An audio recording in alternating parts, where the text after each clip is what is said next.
La plupart d'entre nous ont une assez bonne compréhension des grands événements qui sont consignés dans nos livres d'histoire.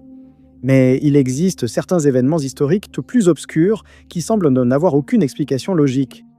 On espère qu'avec le temps et davantage de recherches, nous en apprendrons plus sur ces cas et que certaines réponses seront enfin trouvées.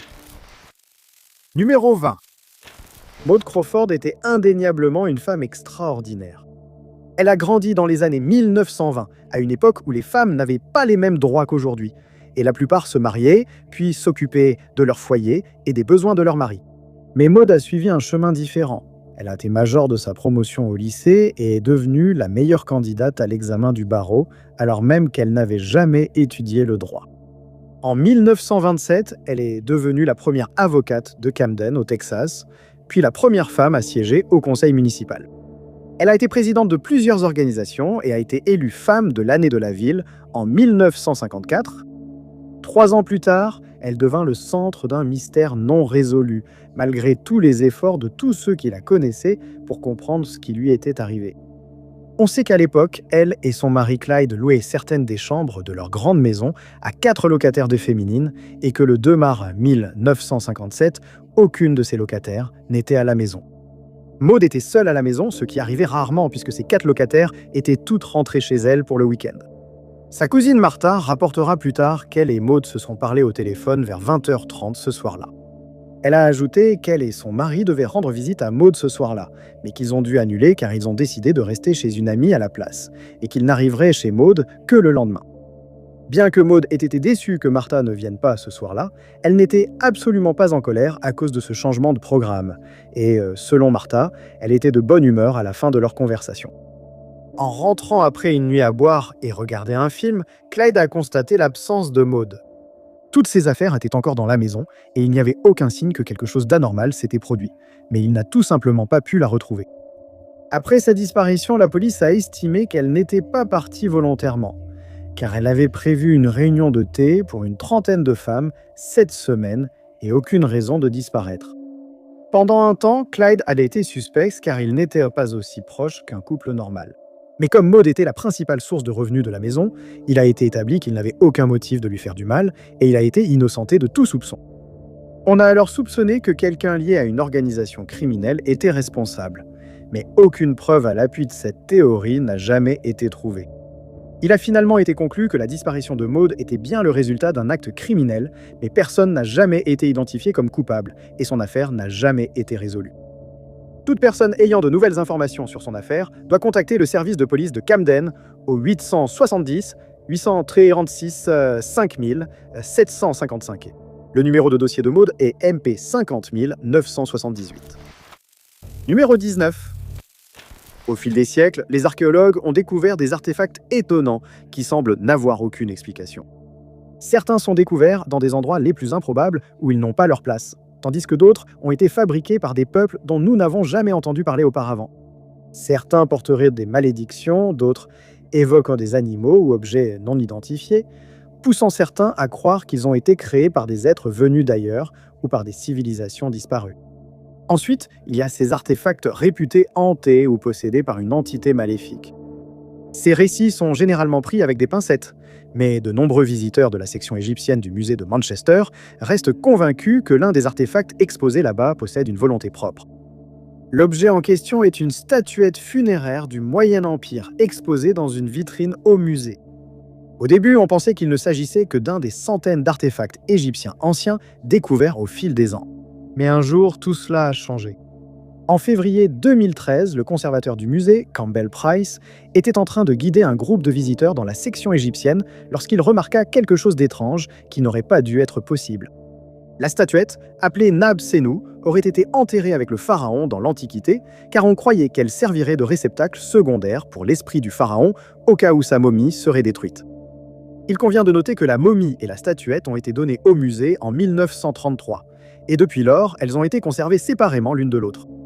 Ce jour-là, Price a été surpris de voir l'artefact tourner dans la mauvaise direction, sans pouvoir l'expliquer. Il a demandé au personnel du musée si quelqu'un l'avait déplacé, mais personne ne l'avait fait.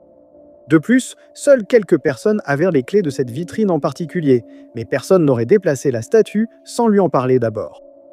Il a ouvert la vitrine, a remis la statue dans sa position d'origine, puis a refermé la vitrine à clé. Le lendemain, elle était de nouveau tournée dans une autre direction et le jour suivant, elle avait encore bougé.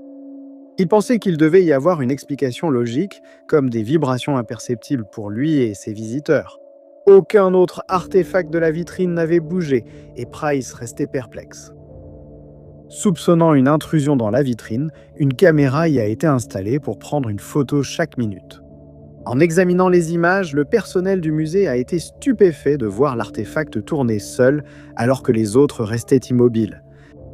Il a été suggéré que la rotation pouvait provenir d'un frottement différentiel, ce qui est une explication plausible. Mais Price est resté sceptique.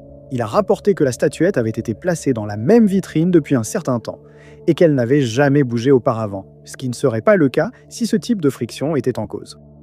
De nombreux experts ont étudié cette théorie, mais nul n'a pu expliquer pourquoi l'artefact s'est soudain mis à agir ainsi alors qu'il était jusque-là immobile. Elle reste exposée aujourd'hui pour que tout le monde puisse la voir, s'ils en ont le courage, bien sûr. Numéro 18. Habituellement, lorsque quelqu'un rapporte avoir vu des lumières étranges dans le ciel et pense qu'elles proviennent d'un engin extraterrestre, il est accueilli avec un certain scepticisme. Un incident signalé en Papouasie-Nouvelle-Guinée par un prêtre anglican pousse beaucoup à juger son témoignage authentique. En 1959, le prêtre australien William Gill a écrit une lettre à l'un de ses amis, le révérend David Dury, dans laquelle il a décrit quelque chose d'absolument incroyable. Il a entamé la lettre en affirmant être de plus en plus convaincu que la Terre était visitée par des extraterrestres, en raison du nombre de témoignages crédibles récemment rapportés dans la région. Il a précisé que la majorité des témoignages provenaient d'observations à Boyanaé, et que plusieurs engins étaient en vol stationnaire au-dessus du mont Pudi. Il a précisé avoir aussi vu certaines de ces lumières le 9 avril de cette année, dans divers endroits au cours de la nuit.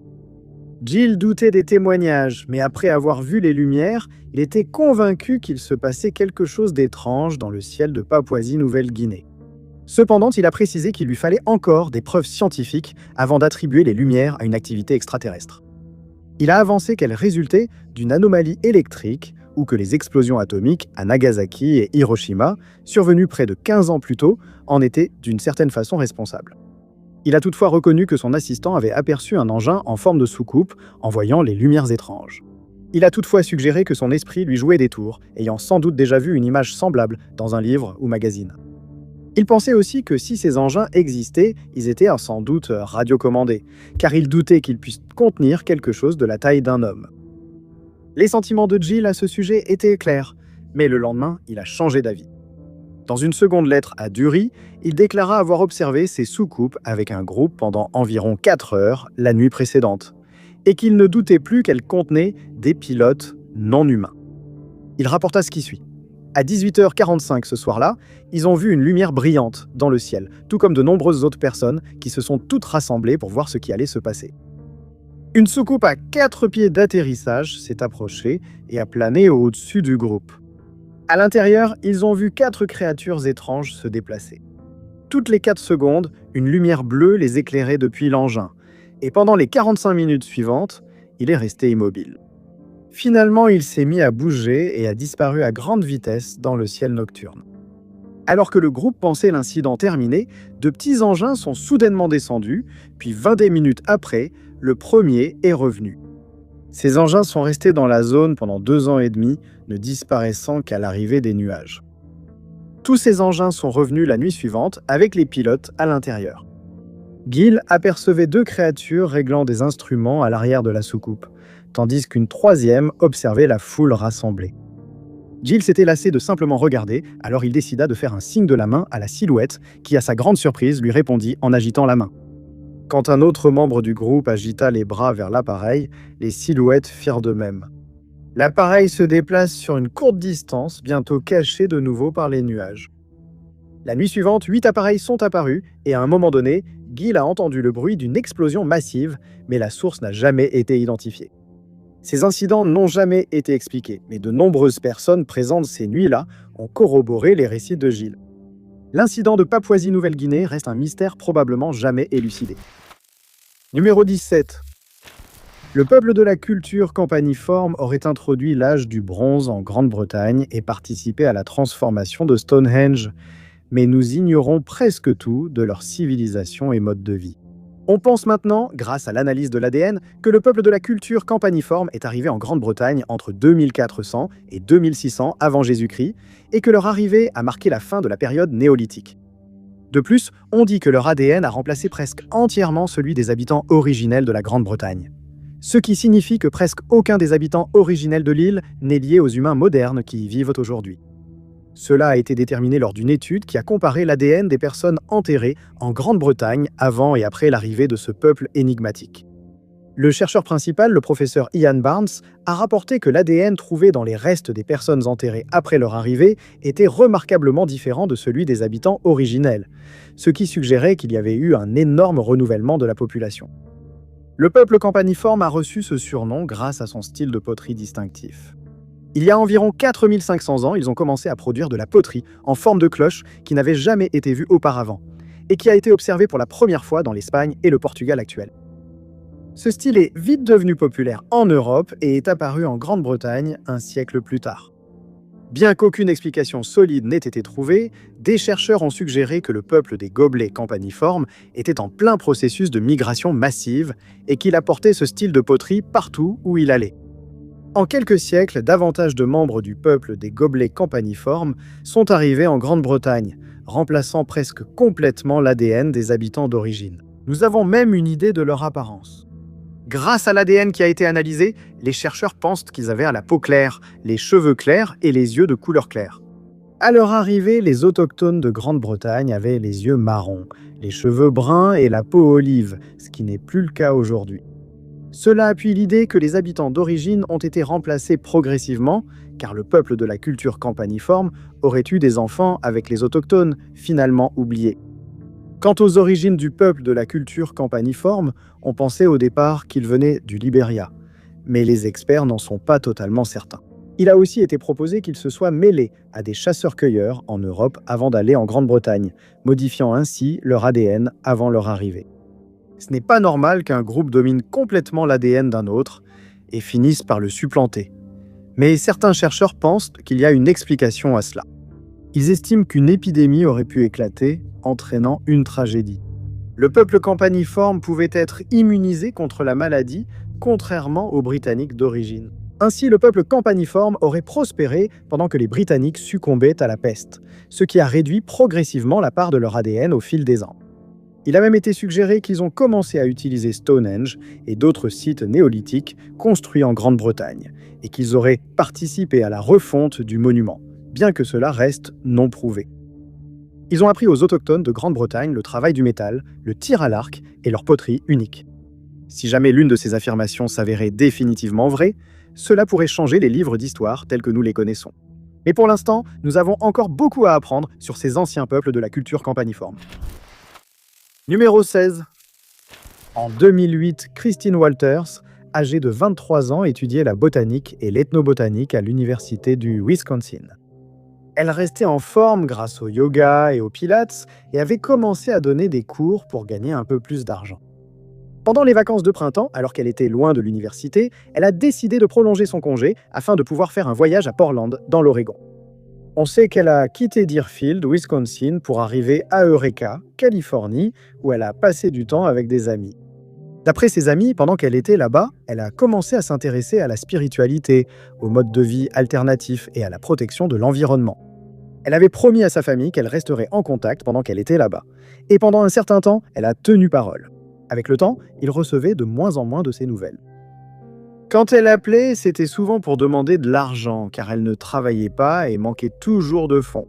Un habitant de la ville d'Arcata appela la police le 12 novembre de cette année-là pour signaler que Christine s'était présentée à sa porte. En ouvrant la porte, ils ont été choqués de la trouver nue, couverte d'égratignures et désorientée. La police est venue la chercher à la maison et l'a emmenée à l'hôpital Saint-Joseph, où le personnel a remarqué qu'elle semblait avoir peur de quelque chose. Interrogée sur sa peur, elle a dit que quelqu'un la poursuivait sans pouvoir préciser qui ni pourquoi elle le pensait. Elle ne se souvenait pas clairement des événements avant d'être retrouvée, répétant sans cesse que ses poursuivants la retrouveraient partout. Lorsque l'hôpital a estimé Christine assez rétablie, elle a été conduite dans un motel. Elle a dit qu'elle organiserait son vol de retour pendant son séjour au motel.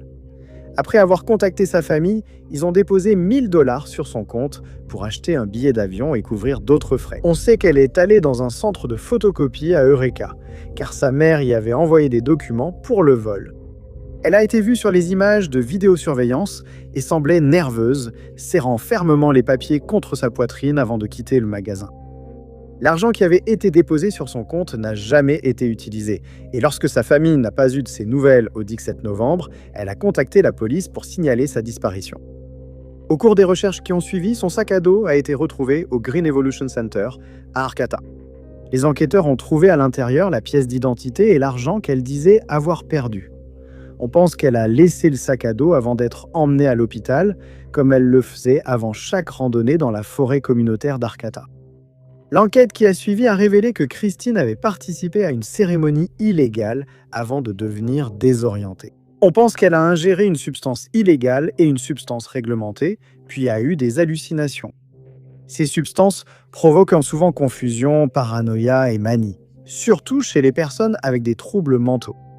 Christine reste introuvable et sa famille désespère d'obtenir des réponses. Toute personne ayant des informations pouvant permettre de retrouver Christine est priée de contacter le bureau du shérif du comté de Humboldt au 7 07 445 7251. Le numéro de dossier de Christine est MP 5477. Numéro 15. Au XIVe et XVe siècle, la noble famille Cortréal, originaire d'Espagne, était connue pour son amour de l'exploration des océans du monde. Les deux fils de la famille, Gaspard et Miguel, ont hérité de cet amour de leur père, João Vaz Cortréal. Gaspard était considéré comme l'aventurier, ayant grandi avec des récits de terres lointaines et appris vite à lire les cartes. Les découvertes d'autres explorateurs vers 1500 comprenant de nouvelles routes commerciales, continents, territoires et peuples inconnus ont renforcé son désir d'aventure. À l'âge adulte, Gaspard fut choisi par le roi Manuel Ier du Portugal pour rejoindre d'autres explorateurs dans la découverte de nouvelles régions. Lors de son premier voyage, il aurait peut-être atteint le Groenland, bien que cette théorie soit débattue. Il affirmait qu'avant que lui et ses hommes ne puissent poser le pied sur la terre ferme, le mauvais temps les avait forcés à rebrousser chemin, mais il avait bien l'intention de revenir avec plus d'hommes. Une fois qu'il eut rassemblé un grand groupe d'explorateurs, en 1501, il repartit en mer, cette fois avec 3 navires. Arrivés dans la région, ils progressèrent difficilement à cause des glaces. Les navires n'étaient pas conçus pour briser la glace, alors Gaspard décida de changer de cap et on pense que le groupe a accosté à Terre-Neuve, ou peut-être au Labrador. L'expédition avait été un succès et Gaspard ramena avec lui au Portugal environ 60 personnes qui vivaient dans cette région. Cependant, un événement inconnu s'est produit en route. Les 2 autres navires sont arrivés sans encombre, mais celui de Gaspard a disparu. Miguel refusait de croire à la disparition de son frère. Animé par le goût de l'aventure et la promesse d'une part des terres découvertes, il partit chercher Gaspard. En 1502, il rassembla un nouvel équipage de marins et avec 3 navires, il quitta Lisbonne. Il se rendit là où son frère avait été aperçu pour la dernière fois, lui et ses hommes devant traverser les eaux glacées déjà affrontées par Gaspard et ses équipages. Cela ne causa aucun problème, ils atteignirent la zone sans difficulté. Mais Miguel fit ensuite une erreur fatale. Il décida qu'il devait couvrir plus de terrain plus rapidement et ordonna aux 3 navires de se séparer. Ils décidèrent de se retrouver à un lieu précis à la mi-août cette année-là. 2 navires arrivèrent, mais celui de Miguel avait disparu, tout comme celui de son frère. On pensait que son navire avait été détruit par la glace ou avait coulé pendant une tempête. Cependant, la famille Cortréal n'abandonna pas. En 1503, leur frère Vasco Hannes envoya 2 navires dans la même région pour rechercher ses frères. N'étant évidemment pas autorisé à accompagner l'expédition, et certains historiens ont émis l'hypothèse que l'un ou les 2 frères avaient décidé de ne pas retourner au Portugal et qu'ils ont vécu longtemps dans l'une de ces régions. Mais cela n'a bien sûr jamais été prouvé, et les historiens ne peuvent que spéculer sur ce qui est arrivé aux frères Cortréal il y a tant de siècles. Numéro 14. La disparition de Yun Song, âgée de 21 ans et connue de ses amis et de sa famille sous le nom de Cindy, continue de frustrer les autorités, car elles n'ont pas réussi à comprendre ce qui lui est arrivé en 2001. À l'époque, Cindy était étudiante à l'université Penn State. Elle était en dernière année et étudiait les arts intégrés lorsqu'elle a soudainement disparu. sans jamais être revue ou entendue à nouveau. Elle cumulait 2 emplois et préparait sa remise de diplôme pour le printemps suivant. Mais elle ne pourra jamais réaliser ses projets à cause d'un événement inexpliqué survenu une nuit. Le 31 octobre de cette année-là, elle a décidé de sortir avec quelques amis pour fêter Halloween. Elle portait un costume de lapin, composé d'une jupe noire, d'un haut blanc et d'oreilles de lapin qu'elle portait sur la tête. Selon les témoignages, le groupe a passé un bon moment et a décidé de rentrer peu avant 4 heures du matin. Elle et une amie sont allées à son immeuble, où elle a été déposée peu avant 4 heures du matin. Son amie a attendu qu'elle entre dans l'immeuble avant de repartir en voiture, et ce qui s'est passé ensuite reste inconnu. Après le signalement de la disparition de Cindy, les enquêteurs ont inspecté son appartement et ont été stupéfaits par leur découverte. Elle était clairement rentrée dans l'appartement puisque son sac à dos avait été laissé près de sa porte d'entrée. Elle avait laissé son téléphone à sa place habituelle et retiré les fossiles qu'elle portait à la fête. Par conséquent, on pense qu'elle avait commencé à se préparer pour aller se coucher quand quelque chose s'est produit, entraînant sa disparition. Au fur et à mesure que les recherches se poursuivaient, il est devenu évident que son sac à main, sa carte d'identité, ses cartes de crédit et le costume de lapin qu'elle portait étaient tous manquants. L'appartement a été trouvé en bon état et aucun signe d'effraction n'a été découvert. Ses voisins, interrogés, ont affirmé n'avoir entendu aucun bruit étrange ni vu de personnes suspectes dans l'immeuble ce matin-là.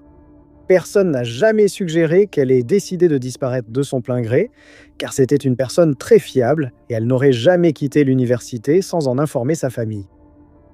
Elle réussissait dans toutes ses matières, donc rien ne justifiait sa disparition. Plusieurs appels ont été lancés pour que toute personne ayant des informations sur son affaire se manifeste, mais aucun témoin ne l'a jamais fait. Quelqu'un a ensuite alerté la police après avoir vu une femme ressemblant à la victime forcée de monter dans une voiture à Chinatown, Philadelphie. Cette piste n'a jamais abouti et il n'a jamais été confirmé si la femme enlevée était Cindy. En 2003, un homme nommé Paul Wickley a déclaré que Cindy avait été enlevée par Hugo Sielinski, un criminel bien connu en Pennsylvanie à l'époque, avec Michael Karkowski. La maison de Zelensky dans le comté de Luzerne a été fouillée et les enquêteurs ont trouvé des preuves de crimes odieux qui avaient été commis, mais rien ne les reliait à l'affaire de Cindy.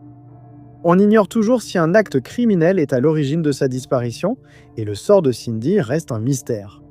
Son dossier sans nom porte le numéro MP3 1088 et toute personne ayant des informations supplémentaires sur sa disparition est priée de contacter la police du canton O8 14 237 172 en mentionnant le numéro de dossier de l'agence 370 137 11. Numéro 13. The Set Material est un livre qui a été écrit par Jane Roberts et son mari Robert Butts. Mais il est différent de tout autre livre jamais publié, puisqu'ils affirment qu'il contient leur communication avec une entité appelée Seth. Cette histoire commence en 1963, lorsque Jane et Robert ont eu l'idée de mener des recherches pour un livre que Robert écrivait sur la perception extrasensorielle. Ils ont acheté une planche Ouija et ont commencé à expérimenter pour voir si les rumeurs concernant ces planches étaient vraies. Ils ignoraient que leur vie changerait à jamais. Le 3 décembre de cette année-là, ils ont commencé à parler à une entité masculine qui affirmait s'appeler Seth. Ils ont d'abord écrit ces conversations, puis Jane a commencé à recevoir des messages directement dans son esprit, sans la planche Ouija. La planche devenait inutile, Jane transmettant directement les messages à Robert qui les écrivait. Seth a expliqué qu'il était un être d'énergie pure et qu'il n'avait plus aucun intérêt pour le monde physique. Il a précisé avoir fini toutes ses réincarnations sur Terre et vivre maintenant sur un autre plan d'existence. De plus, les informations qu'il a transmises au couple avaient déjà été données à beaucoup d'autres auparavant. Mais à chaque génération, lui et d'autres entités répétèrent leurs messages. Seth semblait familier avec le langage moderne, et Jane affirmait que, à de nombreuses reprises, lorsqu'elle avait fini de parler avec Seth, elle ne se souvenait pas l'avoir fait ni avoir bu du vin pendant la conversation. De nombreux messages ont été reçus de la part de Seth, mais son but principal était d'apprendre à Jane et au monde qu'ils peuvent créer leur réalité par leurs pensées et croyances. Il a aussi affirmé que la réincarnation est réelle et constitue un principe fondamental de l'existence. Quant au fait que chaque personne crée sa propre réalité, il a proposé une explication sur la façon dont cela fonctionne. L'ego intérieur de chaque personne est responsable de la création de sa forme physique et de l'environnement physique immédiat qui l'entoure. Leurs expériences dépendent de leurs attentes, croyances, attitudes et sont créées par l'ego extérieur. En résumé, Seth a expliqué que chaque personne fait l'expérience de la vie sur laquelle elle se concentre, et que cela ne peut changer que lorsqu'elle décide de modifier ses attentes et ses croyances. Jane a développé ce point, affirmant que l'environnement physique qui nous entoure est créé par notre esprit. Ces pensées sont ensuite remplies d'énergie qui provient de l'esprit des masses, et les événements que nous vivons, que ce soit en groupe ou individuellement, sont créés de la même manière, par la pensée et l'énergie. De plus, Seth a affirmé qu'il n'y a ni début ni fin à la réalité, et a promis que quiconque le suivrait connaîtrait un état de conscience modifié et vivrait des aventures qu'il n'aurait jamais pu imaginer. Ces séances ont continué pendant encore 21 ans jusqu'à ce que Jane décède en 1984. Beaucoup pensent que Seth n'a jamais existé, mais d'autres trouvent de la sagesse dans les écrits de Jane, affirmant que ses livres ont changé en mieux leur façon de voir le monde. Numéro 12. Les disparitions de masse sont un sujet à la fois terrifiant et fascinant. De nombreux types de disparitions de ce genre se sont produits dans le monde entier au cours de l'histoire. Mais un seul événement de ce type a jamais eu lieu en Suède. L'affaire concerne 3 hommes, Geir Karlsson, Jens Dahlscha et Kjell Johansson, qui se connaissaient tous puisqu'ils travaillaient tous dans un chantier naval à Göteborg. Le 29 juillet 1965, cependant, ils ont fait quelque chose qui n'a jamais été expliqué, et cela reste l'un des mystères les plus déroutants de la Suède. Après leur service cet après-midi-là, les 3 hommes ont pris la Volvo du frère de Dahlscha et ont été vus montant dans la voiture avant de partir. C'est là que l'affaire devient assez compliquée, car on pense qu'elle est liée à une autre affaire de ce même jour, bien qu'aucune preuve de cela n'ait jamais été trouvée. Ce même après-midi, un jeune homme de 18 ans appelé Jumner Lundqvist se rendait à Lysekil en passant par Göteborg, mais il ne possédait pas de voiture. Il a choisi de faire de l'autostop et a envoyé une carte postale à sa famille disant « Tout va bien, ne vous inquiétez pas ». Les 3 hommes dans la Volvo ne sont ni rentrés chez eux, ni ne se sont présentés à aucun de leurs services suivants. Leurs amis et leurs familles les ont signalés disparus séparément, donc on ne sait pas s'ils étaient ensemble lorsqu'ils ont disparu, même si cela semble très probable et les autorités pensent que c'est le cas.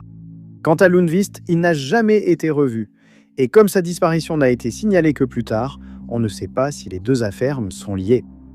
Il a été suggéré que les 3 ouvriers du chantier naval circulaient en Volvo lorsqu'ils ont croisé Lundqvist et l'ont pris en stop. Aucun des 3 n'avait de permis, donc il est possible qu'ils aient eu un accident et terminé dans un lac ou un autre plan d'eau. On pense qu'ils voulaient rentrer chez eux ce jour-là pour plusieurs raisons. Les 3 hommes ont abandonné toutes leurs affaires, y compris argent et papiers d'identité. L'un des 3 venait d'avoir un bébé avec sa femme, et selon sa famille, il ne les aurait jamais abandonnés de son plein gré. Une autre théorie avancée est que les disparitions seraient d'une certaine manière liées à un crime commis dans la ville le même jour. 2 hommes ont tenté de braquer une banque, mais les employés les ont repoussés en leur lançant des pierres lors de leur fuite. Les braqueurs ont retiré leurs vêtements pour révéler des combinaisons de plongée, montrant clairement leur intention de s'échapper sous l'eau. Mais l'un des hommes s'est blessé quand son arme s'est accidentellement déclenchée et n'a pas pu fuir. Lui, son complice et un 3e homme ont finalement été arrêtés. Bien que beaucoup pensent que cela ait un lien avec la disparition massive, aucune preuve n'a jamais relié les 2 incidents. Au fil des années qui ont suivi, des rapports ont indiqué que Lundqvist aurait été aperçu aussi loin qu'à Singapour. Mais aucune de ces observations n'a jamais été confirmée, et il demeure porté disparu, tout comme les 3 amis du chantier naval. De façon étrange, un homme vêtu d'un pull de Karlsson a été retrouvé dans son appartement quelques jours après que sa disparition a été signalée. Il a affirmé que Karlsson était vivant, en bonne santé et présent dans le quartier des pubs. Mais cette piste n'a rien donné, et l'inconnu n'a jamais été identifié, laissant l'affaire non résolue. Numéro 11. Si vous demandiez à une personne au hasard dans la rue qui, selon elle, a découvert l'Amérique, 99% des gens répondraient par Christophe Colomb. C'est ce qu'on nous a appris à l'école et dans les livres d'histoire, mais selon certaines sources, ce serait en fait un Gallois qui aurait atteint le continent en premier. En l'an 1170, Owain Gwynedd était le souverain d'un comté cérémonial du pays de Galles appelé Gwynedd. Et il est encore considéré comme l'un des meilleurs et des plus importants rois que le pays ait jamais connu. Owain et le roi Henri II d'Angleterre se sont souvent opposés sur l'indépendance et l'expansion du pays de Galles, Henri voulant reconquérir ce territoire pour l'Angleterre. Henri fut finalement vaincu par Owain et ses alliés au pays de Galles, qui furent aidés par le mauvais temps ce jour-là. En 1170, Owain mourut et presque immédiatement, des querelles éclatèrent entre ses 13 enfants pour savoir qui lui succéderait sur le trône. Deux de ses fils, Madoc et Ririd, ne voulurent rien avoir à faire avec la dispute ni avec le reste de la famille. Ils embarquèrent l'un sur un navire à Landelo et, selon la légende, ils commencèrent à naviguer vers l'ouest sans destination précise, ayant décidé de voir où ils finiraient par arriver. Ils traversèrent l'océan Atlantique et finirent par arriver sur le continent américain. Ils décidèrent de partager cette découverte avec leur peuple et Madoc retourna chercher plus d'hommes. Sur place, il enthousiasma les habitants avec ses récits de voyage et du nouveau monde découvert avec son frère. Séduits par ces récits, de nombreux hommes s'inscrivirent pour le second voyage. Et en 1117, ils partirent de l'île de l'Indie. On raconte que le groupe est retourné en Amérique et qu'ils ont débarqué dans la baie de Mobile, en Alabama. De là, ils ont remonté la rivière Alabama, où ils ont construit quelques forts en pierre le long du trajet. Les tribus amérindiennes en parlent encore et confirment que ces forts furent bâtis par des hommes caucasiens, sans preuve qu'il s'agissait de Madoc et ses marins. Mais les historiens ont confirmé que ces structures ressemblent de façon frappante au château d'Olwyth Allen, dans le comté de Conwy, au pays de Galles. Ces mêmes structures ont été datées d'avant l'arrivée de Christophe Colomb sur le continent, et beaucoup de gens pensent donc que Madoc en est le véritable découvreur. Ni Madoc, ni Ririd, ni aucun de leurs hommes n'ont jamais été revus, et il a été supposé qu'ils ont décidé de rester en Amérique ou qu'ils ont commencé à vivre au sein d'une tribu autochtone. Numéro 10. La tête de pierre du Guatemala est un artefact qui a été documenté dans les années 1950. Et depuis lors, les experts essaient de découvrir qui l'a créée, comment elle est arrivée dans la région où elle a été découverte et qui elle était censée représenter. Longtemps, la zone où la tête a été trouvée est restée inconnue. On savait juste qu'elle était dans la jungle guatémaltèque. Du moins, jusqu'en 1987, lorsque le propriétaire du terrain où la tête a été découverte a essayé d'en savoir plus à son sujet. Il a envoyé une photo de l'étrange artefact, accompagnée de sa description, au docteur Oscar Rafael Lara, qui était non seulement avocat, mais aussi notaire et docteur en philosophie. Le propriétaire a dit que la photo date des années 1950. L'explorateur David Hatcher Childress a appris la nouvelle de la découverte en lisant un exemplaire de la lettre d'information Ancient Skies. Il a décidé qu'il voulait enquêter lui-même sur la découverte et il a donc contacté le docteur Lara. Lara a affirmé avoir retrouvé le propriétaire du terrain qu'il a identifié comme membre de la famille Bionnaire. Il a ajouté que la tête de pierre se trouvait à environ 10 km d'un village de La Democracia et Childress a immédiatement commencé à faire des plans pour se rendre dans la région. Mais sa joie fut brève, car il apprit bientôt du docteur Lara qu'à son arrivée pour inspecter la pierre, tout le site avait déjà été détruit. Les révolutionnaires avaient détruit la tête il y a plus de 10 ans, l'utilisant comme cible pour des exercices de tir. La bouche, les yeux et le nez de la statue avaient été détruits, mais Lara a tout de même pu prendre quelques mesures. Il a indiqué à Childress qu'elle mesurait 16 pieds de haut, la tête ayant aussi un cou. Peu après son expédition, des combats ont éclaté dans la région et Lara n'a pas pu revenir. Ainsi, les mystères de la tête de pierre restent sans réponse à ce jour. De nombreux aspects de la statue intriguent les experts, qui pourraient ne jamais obtenir les réponses souhaitées. Tout d'abord, les personnes qui ont sculpté cette statue semblaient posséder des connaissances supérieures en la matière, bien que nous n'ayons aucune idée de qui elles étaient, puisqu'il n'existe aucun récit historique permettant de les identifier. Deuxièmement, les traits du visage de la statue n'ont aucun sens, car les photos envoyées au docteur Lara montraient qu'elle avait des traits caucasiens, ce qui n'aurait pas dû être possible, puisque aucun explorateur caucasien n'était arrivé dans cette région à l'époque où la tête a été sculptée. De plus, aucune des personnes vivant dans cette région à l'époque n'aurait eu de tels traits du visage, ce qui a amené certains à penser que d'autres forces étaient en jeu lors de sa création. Les historiens ont rejeté l'idée d'une quelconque influence extraterrestre, comme cela a été suggéré par certaines publications de seconde zone et émissions de télévision. Et ils continuent de chercher des réponses plausibles, mais aucun progrès n'a été réalisé au cours des décennies qui ont suivi. Numéro 9. Le personnel militaire a signalé avoir vu des lumières étranges dans le ciel pendant des décennies. Et l'affaire non résolue de la disparition de 2 pilotes, Félix Moncla et Robert Wilson, ne fait pas exception. L'incident s'est produit dans la nuit du 23 novembre 1953, Selon les témoignages, lors d'une nuit orageuse, les membres du commandement de la défense aérienne des États-Unis près de la frontière canadienne sont devenus méfiants en voyant un appareil s'approcher sur leur radar. Au début, on a supposé qu'il pouvait s'agir d'un avion canadien. Mais pour en être certain, un chasseur F-89C Scorpion a été dépêché depuis la base aérienne voisine de Kinross pour enquêter. À bord se trouvait le lieutenant Félix Moncla, qui pilotait l'avion, et le sous-lieutenant Robert Wilson, chargé de suivre l'appareil au radar. Au cours des mois suivants, les choses allaient devenir très étranges dans les airs. Et selon les ufologues, cela deviendrait l'une des observations d'ovnis militaires les plus étranges jamais enregistrées. On pensait que l'appareil serait relativement facile à localiser, mais ce ne fut pas le cas. Après le décollage du jet, Wilson a eu du mal à le suivre au radar car il changeait constamment de trajectoire. Cela a été transmis à l'équipe au sol qui a alors commencé à diriger Moncla.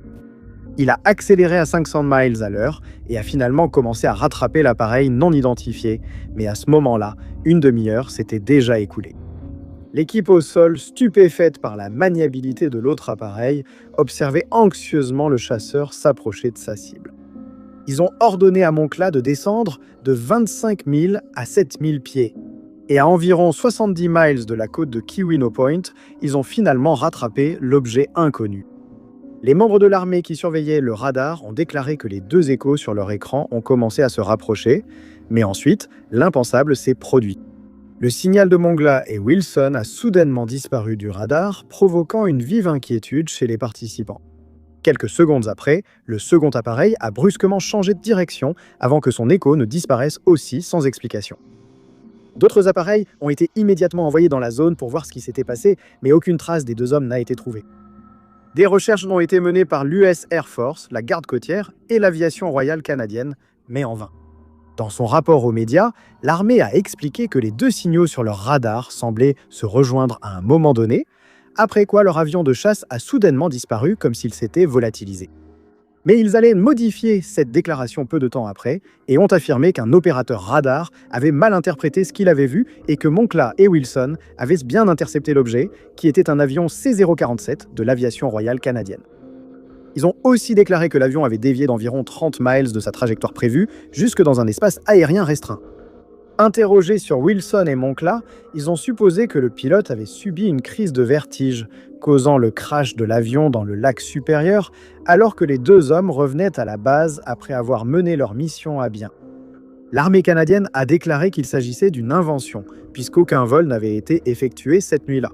L'épouse de Moncla a d'abord appris qu'il s'était écrasé dans le lac, puis que son avion avait explosé en plein vol. Toute mention de cette mission a été retirée des archives militaires et l'incident n'a jamais été expliqué. Beaucoup de gens pensent qu'il s'agissait d'une rencontre avec un engin extraterrestre, mais que ce soit le cas ou non restera probablement inconnu du public, puisque aucun dossier de cette mission n'existe même. Numéro 8. Nous connaissons tous la célèbre question philosophique. Si un arbre tombe dans une forêt et que personne n'est là, fait-il du bruit ? C'est une expérience de pensée intéressante, qui n'aura jamais de réponse définitive. Un peu comme un mystère impliquant des arbres tombés qui s'est produit à Washington en 2018. L'événement s'est produit près du lac Quinault, qui se trouve sur la péninsule olympique dans l'État de Washington, plus précisément dans la vallée de Quinault, au parc national olympique. La région est accessible aux randonneurs à la journée, mais le nord du lac comprend surtout des maisons privées. La région est aussi connue pour ses 3 conifères géants, les plus grands spécimens de leur espèce découverts. Certains de ces arbres ont plus de 1000 ans et s'élancent dans le ciel comme des gratte-ciel. Les arbres de cette région sont réputés pour être très solides et résistants, ce qui rend le mystère de ce qui s'est passé le 27 janvier 2018 d'autant plus perplexe.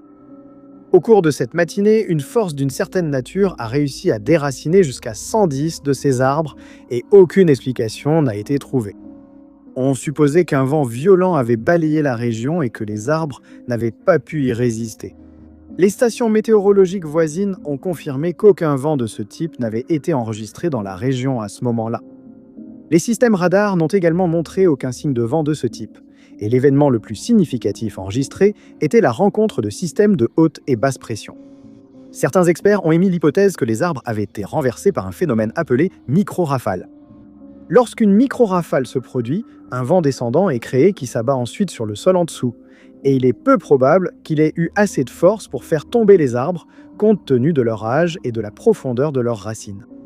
Si les arbres avaient effectivement été renversés par le vent, il aurait fallu que celui-ci atteigne jusqu'à 130 km/h pour provoquer les dégâts constatés, et aucune telle vitesse n'a été enregistrée ce matin-là.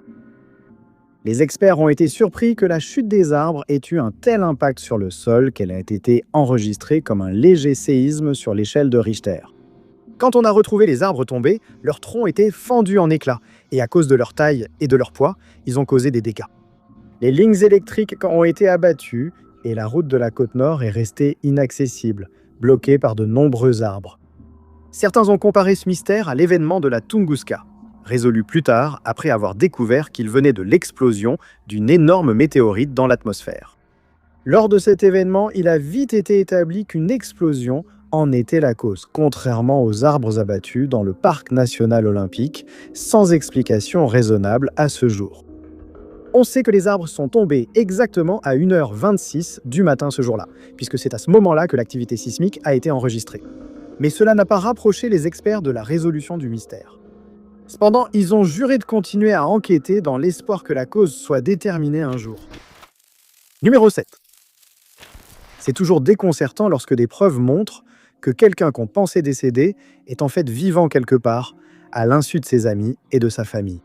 Bien qu'il n'ait jamais été définitivement prouvé que Herschel Greenspan ait survécu à la Seconde Guerre mondiale, une photo semble suggérer que c'était effectivement le cas. Greenspan, originaire de Hanovre en Allemagne, n'a jamais obtenu la citoyenneté allemande à cause de la loi de 1913 qui prévoyait qu'un enfant né en Allemagne ne pouvait obtenir la citoyenneté que si ses deux parents y étaient nés. À la place, il est devenu citoyen polonais, comme le reste de sa famille, après la fin de la Première Guerre mondiale. Alors qu'il vivait à Hanovre, il a été annoncé que tous les juifs polonais en Allemagne seraient arrêtés, et la famille Greenspan fut parmi les 12 000 personnes détenues. Leurs biens et terres ont été saisis, et ils ont été forcés de retourner en Pologne en train. Arrivés à la frontière, ils ont marché 3 km jusqu'à la ville, mais l'entrée leur a été refusée et ils sont restés à la frontière, pris en charge par la Croix-Rouge. Les conditions étaient horribles et beaucoup de personnes sont tombées malades. Greenspan ne pouvait plus tolérer ce genre de traitement, alors il a élaboré un plan machiavélique. Après avoir eu un peu d'argent, il a acheté une arme à feu et est allé à l'ambassade d'Allemagne à Paris. Il a exigé de voir le responsable de l'ambassade, se disant espion, avec des informations importantes. Il déclara qu'il ne remettrait les informations qu'à l'ambassadeur, qu'il appelait son Excellence. Mais il dut se contenter de parler à Ernst von Rath, un fonctionnaire subalterne. Il fut conduit dans le bureau de von Rath, où on lui demanda de discuter des informations en question, mais à la place, Greenspan sortit son arme et fit feu. Il fut immédiatement arrêté et fit des aveux complets concernant le crime. Greenspan devint une célébrité pour ses actes impulsifs et donna plusieurs interviews durant son incarcération à la prison de Fresnes, à Paris. Le parquet a tenté de le faire extrader vers l'Allemagne pour y être jugé, mais le gouvernement français a refusé. Il a finalement été transféré à Bourgas, mais alors qu'il était transporté là-bas avec quelques autres prisonniers, ils ont été attaqués par des avions allemands. Certains des prisonniers ont réussi à s'échapper pendant le chaos qui a suivi, et on a supposé que Greenspan s'était joint à eux puisqu'il ne faisait pas partie de ceux qui sont finalement arrivés à Bourgas. S'il l'avait su, il se serait enfui, mais il est allé à pied à Bourgas pour se livrer à la police, expliquant avoir simplement été abandonné après que les autres prisonniers furent rassemblés après l'attaque. Il a ensuite été emprisonné à Toulouse, mais les Allemands le recherchaient encore. La France s'étant déjà rendue, ils ont exigé la remise de Greenspan, bien qu'on lui ait refusé la citoyenneté allemande. Le gouvernement français ne s'est pas opposé à cette demande, et Greenspan a été emprisonné à la Prince-Albert-Straße. Il a finalement été transféré à Magdebourg, mais son sort après cela reste inconnu. Certaines personnes pensant qu'il est décédé en détention, mais d'autres ont supposé qu'il avait survécu à la guerre et s'était installé à Paris. Cette théorie a été renforcée en 1946 par l'apparition d'une photo montrant un homme qui, selon beaucoup, était Greenspan. La photo a été prise en Allemagne et, bien que jamais confirmée comme étant Greenspan, beaucoup pensent qu'il a vécu longtemps sans être repéré par les autorités allemandes. Numéro 6. L'affaire de la disparition de Jacques Vergès est un mystère qui n'a jamais été résolu, et les activités de cet avocat controversé pendant sa disparition restent inconnus. Beaucoup soupçonnent qu'il tramait quelque chose de louche, sa réputation étant mauvaise. Mais Vergès n'ayant jamais évoqué sa disparition, les autorités ignorent tout. Vergès était un avocat français qui a finalement été évincé en tant que communiste et militant anticolonialiste. Dans sa jeunesse, il fut résistant français durant la Seconde Guerre mondiale, mais sa réputation a vite décliné lorsqu'il devint avocat de la défense. Il est devenu connu comme l'avocat du diable car il semblait défendre les criminels de guerre, les communistes et, en général, ceux que la société jugeait devoir finir leur vie en prison. Il a adopté une stratégie appelée défense de rupture, détruisant le dossier contre son client en sapant l'autorité du tribunal. Beaucoup pensaient que Vergès avait permis la libération de criminels dangereux pour aller ruiner la vie de bien d'autres, et qu'il aurait dû rester introuvable après sa disparition. On dit que ses affaires les plus marquantes et réussies ont eu lieu en Algérie. À cette époque, il a défendu des membres du Front de libération nationale algérien pendant la guerre d'indépendance de l'Algérie, et il est devenu membre d'une équipe d'avocats qui défendait jusqu'à 6000 accusés. C'est là qu'il a d'abord utilisé la défense de rupture, impressionnant certains par son ingéniosité. La plupart le considéraient comme corrompu et sournois, et de nombreuses menaces ont été proférées contre sa vie. Dans les années 1960, il a soutenu le nouveau gouvernement algérien et pris parti pour les révolutionnaires de gauche. Son épouse, Djemila Bouired, était une nationaliste et militante algérienne célèbre, devenue une héroïne nationale pour ses actions atroces à Alger en 1957. Beaucoup de gens pensent que Vergès est devenu mécontent de vivre dans son ombre et il a commencé à défendre des militants palestiniens. On l'entendait souvent glorifier les attaques militantes et il est vite devenu impopulaire auprès de millions de personnes. En 1970, il a dit à sa femme et à ses amis qu'il devait se rendre en Espagne pour ce qu'il appelait un voyage de routine. Et ce fut la dernière fois qu'on le vit pendant 8 longues années. Durant presque tout ce temps, on pensait que sa réputation l'avait rattrapé et qu'il était mort. Mais en 1978, il est soudainement réapparu et a repris sa vie comme si de rien n'était, sans donner aucune explication sur l'endroit où il se trouvait pendant tout ce temps. Sa femme et ses enfants étaient convaincus qu'il avait soit été placé en détention, soit que ses détracteurs s'étaient débarrassés de lui. Interrogé sur sa disparition, il a répondu être discret et a ajouté « Je suis passé de l'autre côté du miroir où j'ai fait mon apprentissage ». Personne ne sait ce qu'il voulait dire, et ses propos suivants ont encore compliqué la situation. À une occasion, il a déclaré à un média qu'il aimait les serpents parce qu'ils sont d'un naturel secret, tout comme lui. Il a ajouté se sentir proche des serpents car ils aiment l'obscurité et vivent en solitaire. Burgess a succombé à une crise cardiaque fatale le 15 août 2015, emportant avec lui le secret de sa disparition, et il est probable que nous ne saurons jamais où il était, ni ce qu'il faisait pendant les 8 années où il a été présumé décédé. Numéro 5. L'affaire déconcertante de Sir Charles Kingsford Smith remonte à 1935 et puisqu'il n'a jamais été retrouvé, son cas demeure un mystère australien non résolu. Smith s'était fait un nom de son vivant car il était considéré comme un aviateur expert qui dégageait beaucoup de charme. Sa carrière a été marquée par de nombreux exploits que personne n'avait accomplis auparavant, comme traverser toute l'Australie lors d'un vol sans escale, voler de l'Australie à la Nouvelle-Zélande, puis de l'Australie à Londres, et réaliser la première traversée du Pacifique vers l'Est. Tous ces exploits sont remarquables en soi, mais ils sont éclipsés par les événements qui ont eu lieu en 1935. Tout a commencé le 7 novembre de cette année-là, lorsque Smith a décidé de voler de Londres jusqu'en Australie. À cette époque, Smith, ou Smithy, comme l'appelèrent ses amis, avait 38 ans et il a décidé de partager le vol avec Tommy Peterbridge. Ce soir-là, au coucher du soleil, les deux hommes ont décollé à bord d'un monomoteur nommé Lady Southern Cross. Ils ont fait le plein à Allahabad, en Inde, puis sont partis vers Singapour. Ils ont été aperçus dans les airs alors qu'ils passaient près d'un autre pilote, Jimmy Melrose, qui a immédiatement signalé leur présence, car il était très enthousiaste d'avoir rencontré le célèbre duo. On pense que Melrose a été la dernière personne à voir Smith et Peterbridge avant leur disparition. Il convient de noter qu'après avoir failli perdre la vie en survolant Bondi Beach lorsqu'il était jeune, Smith a développé une aquaphobie. Ainsi, chaque fois qu'il volait au-dessus de l'eau, il était sujet à des crises de panique. Mais on ignore si cela a un rapport avec sa disparition, bien que cela semble peu probable puisqu'il avait un copilote avec lui qui aurait pu prendre le contrôle de l'avion à tout moment. Lorsque les deux hommes ne sont pas arrivés à destination, de nombreuses théories ont été avancées sur ce qui aurait pu leur arriver. La plupart des gens ont supposé que leur avion s'était écrasé dans les hauts arbres de l'île I au Myanmar, et ce pour de bonnes raisons. La carte que Smith utilisait ne comportait pas encore l'île, et il se pourrait donc qu'il ait oublié qu'elle se trouvait sur sa trajectoire. Par ailleurs, une jambe du train d'atterrissage de l'avion a été retrouvée sur l'île près de 18 mois après la disparition du duo. 3 mois après leur disparition, un aviateur a signalé avoir vu de grands arbres brisés en deux sur l'île, mais aucun autre débris n'ayant été retrouvé, il a été impossible de déterminer si cela venait du crash de l'avion de Smith. Certains estiment que le train d'atterrissage s'est juste échoué sur l'île et que l'avion de Smith s'est en fait crashé bien plus au sud. Depuis lors, plusieurs personnes, dont l'historien Ian Mackenzie, ont fouillé l'île à la recherche d'autres indices, mais en vain.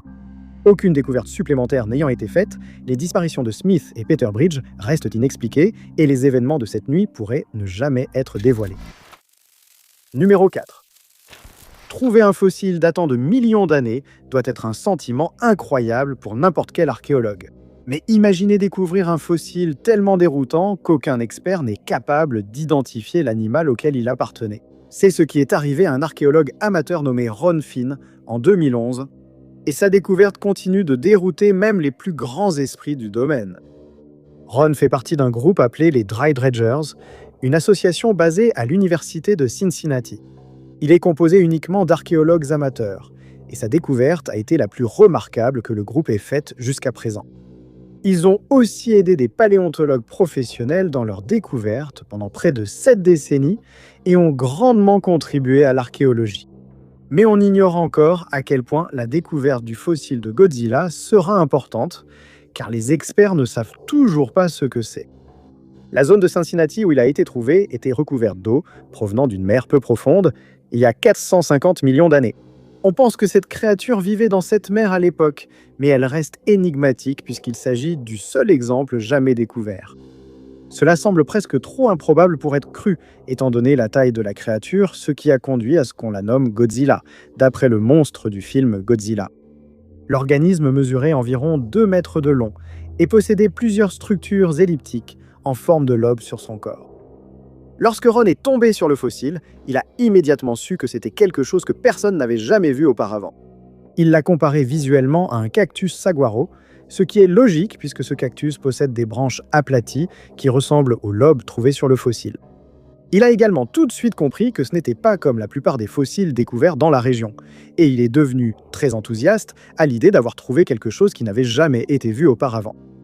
Contrairement aux autres fossiles lisses découverts, celui de Godzilla a une surface texturée. Au fur et à mesure que le fossile était mis au jour, il est devenu évident qu'il ne ressemblait à rien de ce qui avait été trouvé dans cette région au cours des 200 dernières années, ce qui correspond à la durée pendant laquelle les paléontologues y effectuent des fouilles.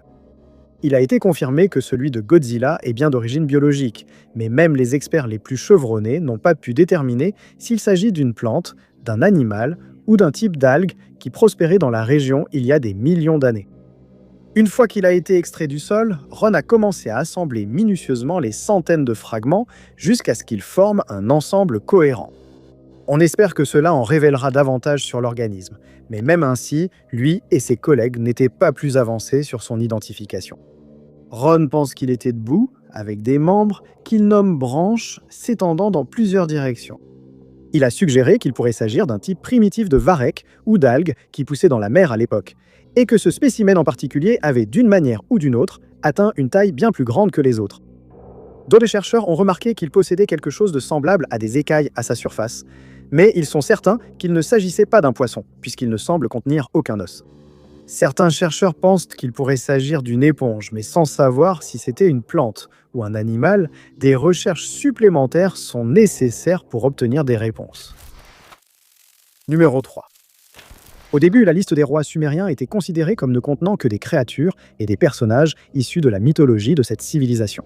Mais des découvertes rendues possibles grâce à l'analyse de l'ADN pourraient prouver le contraire, ajoutant encore plus de mystère à cette étrange découverte.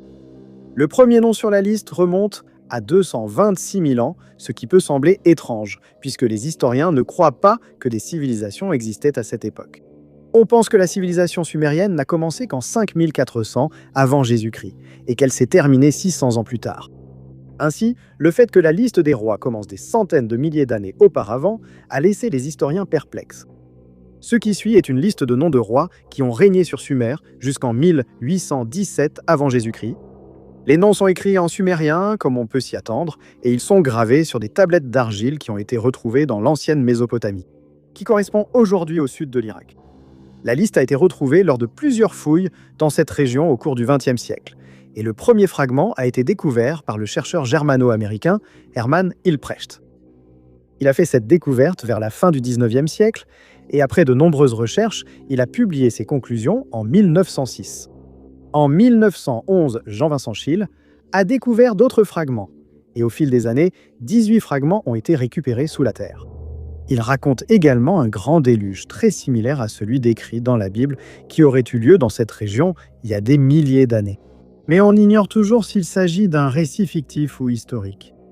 Ce qui rend la liste des rois sumériens si étrange, c'est le fait que certains des rois mentionnés avant ce grand déluge auraient régné pendant des milliers d'années chacun, ce qui devrait, bien sûr, être impossible. 8 des rois mentionnés auraient régné collectivement pendant 340 et 1200 ans, ce qui a amené certaines personnes à suggérer que la liste est soit fictive, soit qu'elle relate la mythologie de l'époque. Le roi Enmuluana est mentionné comme ayant régné pendant 43 200 ans, et le roi Kaliuga est indiqué comme ayant régné pendant 432 000 ans. Cela a renforcé la théorie mythologique, car le nombre 432 est fréquemment utilisé dans le mysticisme à travers l'histoire. Il est également significatif pour les Vikings, les Mayas et les anciens Grecs. Mais d'autres ont une explication plus logique. Certains historiens pensent que ces chiffres sont codés dans une formule qui utilise le système mathématique sumérien en base 60.